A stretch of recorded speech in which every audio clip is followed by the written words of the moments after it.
जब मनुष्य जीवन में संघर्ष देखता है तो अक्सर सोचता है, मैं इतना प्रयास कर रहा हूँ, फिर भी परिणाम मेरे अनुसार क्यों नहीं मिलते। यही प्रश्न कभी भगवद गीता के युद्ध भूमि में अर्जुन के मन में भी उठा था। एक कर्म करने का अधिकार। इस श्लोक का अर्थ है, तुम्हारा अधिकार केवल कर्म करने में है, फल पर नहीं।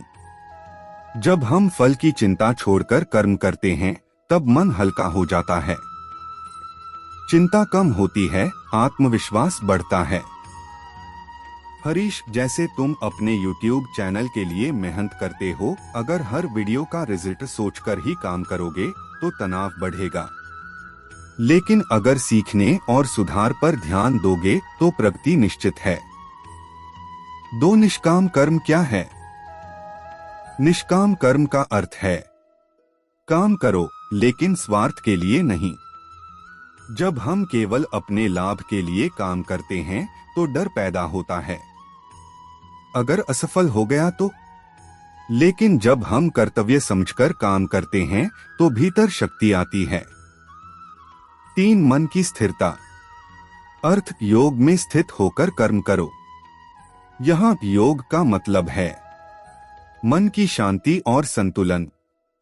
अगर मन स्थिर है तो निर्णय सही होंगे, अगर मन विचलित है तो गलती होगी। 4 सफलता का असली अर्थ। दुनिया कहती है पैसा, नाम, प्रसिद्धि सफलता, लेकिन गीता कहती है आत्मसंतोष सच्ची सफलता। जिस दिन तुम अपने काम से संतुष्ट हो जाओगे उसी दिन तुम सफल हो। 5 आज का संकल्प। आज से हम कर्म करेंगे बिना डर के, परिणाम को ईश्वर पर छोड़ देंगे, मन को शांत रखने का अभ्यास करेंगे, हर असफलता को सीख समझेंगे। अंतिम संदेश, जीवन एक युद्ध भूमि है, लेकिन हथियार नहीं, विश्वास चाहिए। जब मन डगमगाए गीता को याद करना, जब डर लगे अपने कर्तव्य को याद करना, जब भ्रम हो भीतर की आवाज सुनना। 6 समत भाव सच्चा योग। अर्थ, सफलता और असफलता में समान भाव रखना ही योग है। जब परिणाम हमारे पक्ष में हो तो अहंकार न आए, जब परिणाम विपरीत हो तो निराशा न आए। जीवन में संतुलन ही असली शक्ति है।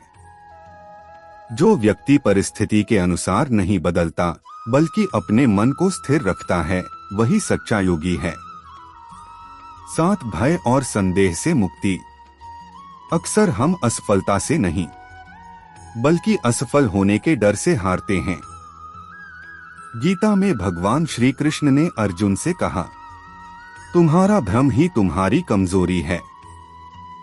जब मन में संदेह आता है तो निर्णय कमजोर हो जाते हैं। 8 आत्मा की अमरता।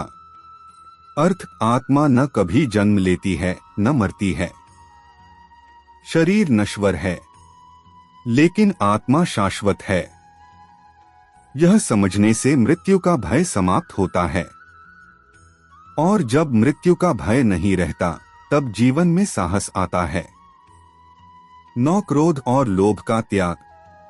गीता कहती है, क्रोध मोह, मोह स्मृति भ्रम, स्मृति भ्रम बुद्धि नाश।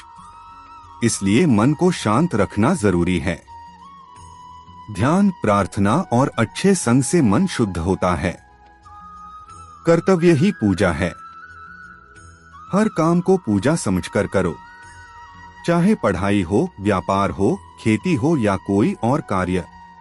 अगर ईमानदारी से किया जाए तो वह साधना बन जाता है।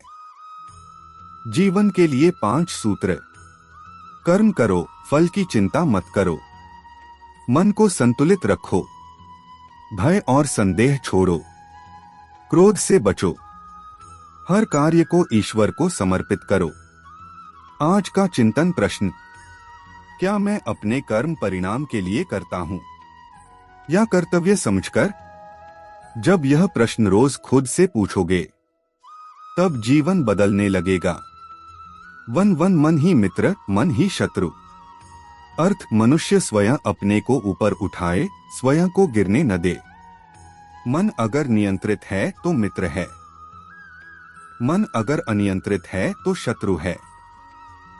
जब तुम लक्ष्य तय करते हो, पढ़ाई, व्यवसाय या कोई नया कौशल, तब सबसे बड़ी लड़ाई बाहर नहीं, अंदर होती है। जो अपने मन को जीत लेता है वह दुनिया जीत सकता है। 1 2 ध्यान की शक्ति।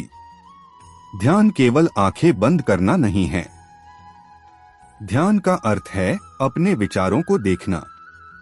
जब मन बार बार भटकता है तो उसे प्रेम से वापस लाओ, जैसे माँ अपने बच्चे को बार बार पास बुलाती है। धीरे धीरे मन शांत होने लगता है। 1 3 3 गुणों की समझ।